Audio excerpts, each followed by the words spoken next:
Halo, Assalamualaikum warahmatullahi wabarakatuh. Selanjutnya kita akan membahas tentang Agile Software Development, yaitu metode development yang dianggap ringan.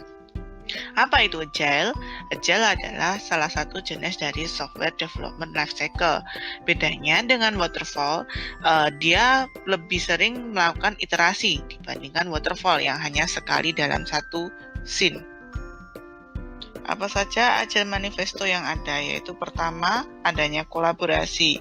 Dengan adanya kolaborasi, kalian akan sering bertemu klien dan selalu melakukan up to date tentang apa yang dibutuhkan dan melaporkan apa yang sudah kalian kerjakan kepada klien.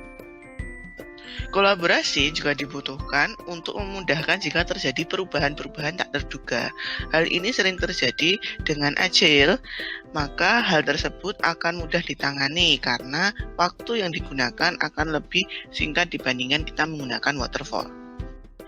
Selanjutnya, software yang bekerja. Maksudnya, Agile memilih software yang bekerja dengan baik dibandingkan dokumentasi yang lengkap dan terperinci. Karena waktu Agile terbatas, maka dokumentasi tidak harus sangat detail karena pembuatan dokumentasi yang detail tidak akan cukup.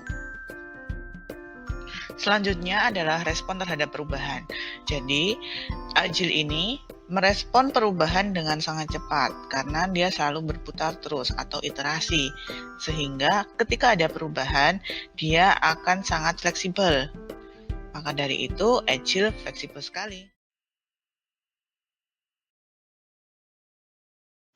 Nah, selanjutnya kita akan belajar tentang kelebihan dan kekurangan dari Agile. Kelebihan dari Agile adalah hasil yang cepat. Jadi, yang dia butuhkan untuk melakukan pembuatan software akan lebih cepat karena bisa dilakukan dengan paralel. Dengan adanya Agile, fase SDLC-nya bisa dilakukan secara paralel dari satu dan yang lainnya. Maka dari itu, perubahan-perubahan yang ada bisa dengan mudah beradaptasi dengan sistem. Jadi, jika klien meminta untuk menambahkan fitur tertentu atau mengurangi fitur tertentu dan ada perubahan yang tiba-tiba, maka tidak akan menjadi masalah karena perubahan tersebut dapat diadaptasi dengan baik dengan Agile, sehingga akan membuat customer lebih puas terhadap sistem yang mereka buat.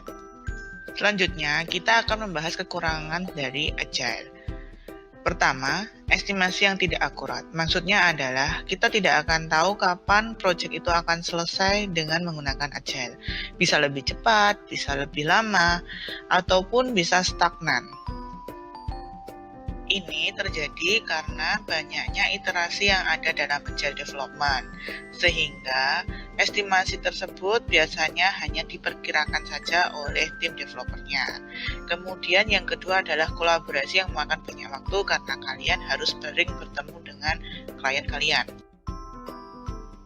Agile membutuhkan tim yang solid dan pintar dalam berkomunikasi karena akan sering bertemu dengan klien ataupun berkomunikasi dengan temannya sendiri. Kemudian tim tersebut harus benar-benar bisa mengetahui apa yang akan dilakukan sehingga dibutuhkan senior yang ada di situ.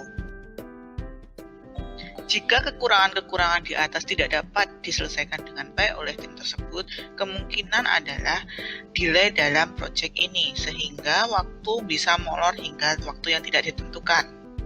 Jadi, kapan aja kita harus menggunakan Agile, yaitu ketika persyaratan-persyaratan atau requirement-nya belum jelas sehingga membutuhkan waktu lebih untuk bisa membuatnya, tapi dengan waktu yang sangat terbatas. Kemudian, lingkup atau scope-nya bisa berubah sewaktu-waktu. Kemudian, harus melibatkan klien. Nah, klien tersebut harus ada dalam proyek tersebut dikarenakan mungkin mereka ada pertambahan fitur seiring waktu. Kemudian yang terakhir adalah teknologi yang belum diketahui sehingga membutuhkan waktu untuk trial dan error sehingga butuh waktu iterasi yang